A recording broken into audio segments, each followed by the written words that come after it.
presidente da Venezuela, Nicolás Maduro, anunciou ontem que a energia foi restabelecida no país após quase 6 dias de apagão. A gente conversa agora com a cientista social, especializada em relações internacionais e professora da Universidade Bolivariana da Venezuela, Aline Piva. Oi, Aline, tudo bem? Oi, Tamires, tudo bem? Obrigada pelo convite. Obrigada a você. Aline, como está a situação da Venezuela hoje, após 6 dias desse apagão? A energia foi restabelecida em grande parte do país. Alguns estados dos Andes ainda sofrem alguns apagões. E também o abastecimento de água foi restabelecido. Foram dias de bastante complexidade, né? A gente vive num mundo super conectado, é muito complicado esse nível de apagão, o que reforça a ideia de que esse foi sim um ataque da guerra híbrida que a Venezuela está sofrendo. E como você avalia a acusação do governo Maduro de a oposição ter sabotado a central elétrica do país?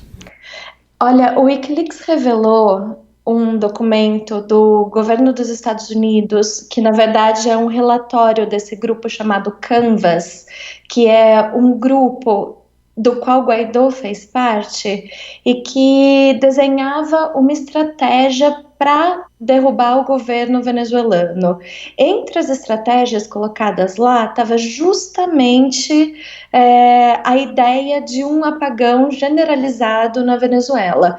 Isso reforça bastante também essa percepção de que não só Guaidó, mas também os Estados Unidos estão diretamente envolvidos nesse apagão que teve agora. O presidente Nicolás Maduro apresentou provas de que a tecnologia que foi utilizada para esse tipo de ataque ao sistema elétrico é uma tecnologia que somente os Estados Unidos possuem. Além disso, outro fato que coloca um pouco faz a gente ficar pelo menos suspeito é que o ataque tenha acontecido justamente depois de um tour internacional do Guaidó, onde ele pediu para os governos da região, inclusive para o governo dos Estados Unidos, que acelerassem os ataques contra a Venezuela para forçar a queda de Nicolás Maduro. E é possível dizer quantas pessoas vivem hoje com restrições severas de comida na Venezuela? Há poucos dias nós entrevistamos o economista Fábio Valentini, do Partido Vente, que afirmou que cerca de 60%, mais de metade da população, está nessa situação. Olha, esses números são muito difíceis de serem avaliados e encontrados, né? A informação que tem disponível hoje, geralmente ela vem de ONGs financiadas pelo site, pela USAID e pela NED, né, National Endowment for Democracy, que são duas instituições, dois braços do governo dos Estados Unidos, que comprovadamente estão envolvidos com uma série de ações para atacar o governo, né, para enfraquecer a base do chavismo. Então é muito difícil falar em números quando as fontes que a gente tem disponíveis são essas, né, são duvidosas. Existe um processo de crise que já vinha acontecendo, mas que desde pelo menos 2013 tem se aprofundado muito com as sanções e o bloqueio internacional que tem sido colocado pelos Estados Unidos e seus aliados. Puxando um gancho disso que você acabou de falar, como você avalia a atuação dos americanos em relação ao país? Do povo ou do governo? Do governo. Bom, os Estados Unidos, o governo dos Estados Unidos já deixou bastante claro que eles estão dispostos a fazer qualquer coisa para derrubar o governo venezuelano, né? Não é segredo que os Estados Unidos usam da guerra econômica para enfraquecer governos não aliados, né? Nós temos Salvador Allende, nós temos Nicarágua, El Salvador. A história nos mostra que, e mais recentemente, né, todo o Oriente Médio, as novas ondas de guerras híbridas no Oriente Médio, né? É, a história nos mostra que eles estão dispostos a fazer qualquer coisa.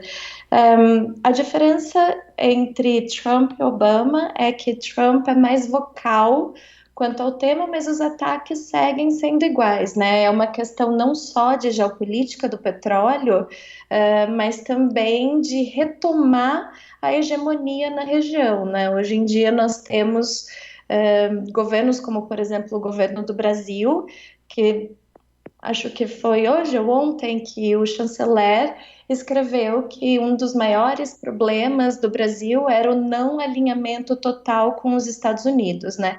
Então nós temos uma onda de governos na região que estão amplamente alinhados com os Estados Unidos e nós temos Venezuela, que é um dos maiores parceiros comerciais da China e um importante parceiro estratégico da Rússia, colocando um empecilho para essa hegemonia total dos Estados Unidos na região. E como o governo Maduro se relaciona com a oposição no país? Há uma ditadura instaurada? Não há uma ditadura. Quando a gente fala em oposição, a gente geralmente pensa em Guaidó, né? Do mesmo jeito que quando a gente fala em chavismo, a gente também pensa numa massa amorfa, uma coisa só, né? A política venezuelana e o cenário político venezuelano é muito diverso. Existe uma pluralidade de partidos, de agentes. Nas últimas eleições, por exemplo, mais de 16 partidos participaram. Quem não participou foram 3 partidos e por escolha própria, né?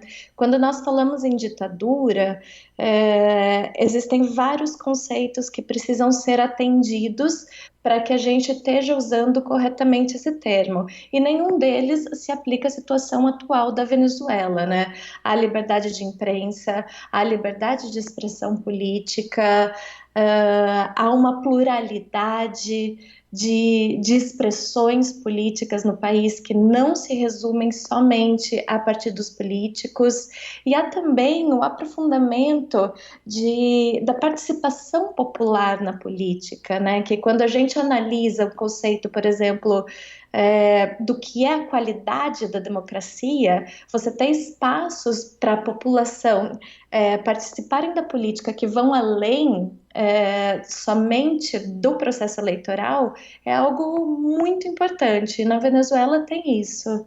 Como você avalia o papel de Juan Guaidó? Ele é uma figura de oposição desses opositores de Maduro? Veja, Juan Guaidó era uma pessoa desconhecida. 80% da população venezuelana nunca tinha ouvido falar nele até o começo desse ano. Ele é uma figura muito semelhante ao Kim Kataguiri no Brasil, ou seja, é uma pessoa que não vem de uma linha política tradicional, não era de grande relevância dentro do partido e acabou se impulsionando em protestos de rua muito semelhantes aos protestos de 2013 que criaram o MBL. A partir de então, ele foi ganhando mais espaço dentro da política por força das circunstâncias dentro do partido dele, né? Mas ele não é uma pessoa de expressão política, tanto que pessoas mais proeminentes dessa oposição, como por exemplo Henrique Capriles, perdão, como Henrique Capriles, não apoiaram no princípio, mas mandaram mensagens bastante dúbias sobre o apoio. Depois, claro, eles não podem perder a base deles e falar, não, a gente apoia o governo, coisa assim. Eles perderiam qualquer legitimidade que ainda resta com a sua base. Mas, em princípio, figuras como Capriles renegaram, né? E, Aline, neste momento há chances de novas eleições serem convocadas? Existe a possibilidade de Guaidó e Maduro se enfrentarem nas urnas? Bom, primeiro que não teria por que chamar novas eleições, né? As últimas eleições que ocorreram, elas foram legítimas, elas tiveram observadores internacionais que atestaram a legitimidade dessas eleições, inclusive o candidato que ficou em segundo lugar, Henri Falcón, tanto ele quanto seus assessores e membros do partido participaram das 18 rodadas de revisão dos votos e atestaram em todas que o resultado foi legítimo, então não teria por que novas eleições. Agora, eu acho que se acontece de ter novas eleições, dificilmente Guaidó vai ser o candidato da oposição, justamente por isso que eu falei, né? Ele era completamente desconhecido.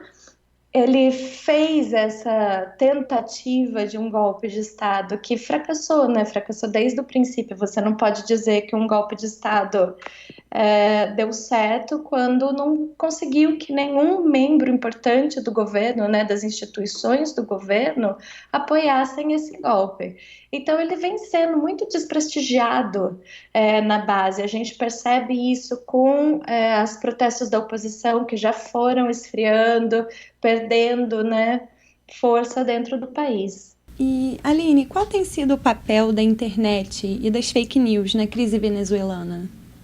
Olha, uma coisa que eu tenho percebido muito, eu moro na Venezuela, né? É uma intensificação da guerra psicológica via WhatsApp. É um processo muito semelhante com o que aconteceu aqui, que a gente via aquela avalanche de fake news, de coisas muito que em qualquer situação seria até engraçado você ter que estar discutindo, né? Coisas que a gente discutiu aqui, kit gay, mamadeira de na Venezuela também, mas lá são coisas do tipo não troque a luz de casa porque essa lâmpada é uma fonte de espionagem para os cubanos. Coisas desse sentido, sabe? Muito fora de qualquer realidade, mas que foram crescendo e que agora estão sendo usadas para coisas do tipo: olha, hoje à noite vão invadir o país desde Cúcuta, fiquem atentos, que não sei o quê. Então, cria dentro de um país. Quando eu falo que o golpe não funcionou, o golpe de Guaidó não funcionou. Mas essa elevação na retórica, não só dos Estados Unidos, mas também do Brasil, da Colômbia, causa um certo um clima de incerteza dentro do país, porque você tem falado muito em intervenção, muito. E quando você fala de intervenção, dá medo. Não é uma coisa, uma brincadeira, né? A intervenção é uma coisa muito séria. Eles têm usado muito isso para abalar psicologicamente o país. Por outro lado, não tem conseguido dividir a base do chavismo tanto quanto gostaria, né? Tá tão claro, a ingerência internacional é tão clara que fica muito difícil para um país com o nível de educação, de politização da sociedade, cair nisso, né? E quanto ao clima nas ruas depois desse período de apagão, né? Se espera mais mobilização da população? O que você pode me dizer do que você está sentindo aí neste momento? Foi justamente o contrário, né? O pessoal se organizou, os condomínios, as comunas, as organizações de vizinhos se mobilizaram para conseguir superar esses dias, né? 6 dias sem energia, tudo que você tem na geladeira, a maioria das cozinhas dos fogões na Venezuela são elétricos e não a gás. Então, causou muitas dificuldades. O pessoal se organizou para conseguir superar isso. E Guaidó fez uma tentativa de chamar uma manifestação nesse último fim de semana, acho que querendo, né, pegar essa onda, surfar nessa onda do que poderia ser uma grande satisfação nacional e não conseguiu. Foi de todas as manifestações que ele chamou até agora, essa última foi a mais esvaziada de todas, né? É, é muito complicado você estar numa situação em que as sanções causam empecilhos no dia a dia, né? Essa intervenção internacional e tal. E aí o cara vai para fora para fazer um tour internacional com dinheiro não sabe se de onde e pede mais intervenção. As pessoas conseguem fazer essa conexão muito fácil e ele tem perdido muita credibilidade por isso. E Aline, a respeito da cobertura da mídia internacional sobre a crise na Venezuela, você pode me falar um pouco sobre isso, como você tem visto essa relação? Olha, eu falo que a cobertura da mídia quanto à Venezuela é um dos mais claros exemplos de como se constrói um consenso baseado em desinformação. Para dar um exemplo, que eu sei que foi um exemplo bastante forte no Brasil, foi a questão da Ponte Tenditas, que é uma ponte entre Venezuela e Colômbia, né? Tiraram as fotos de que tinham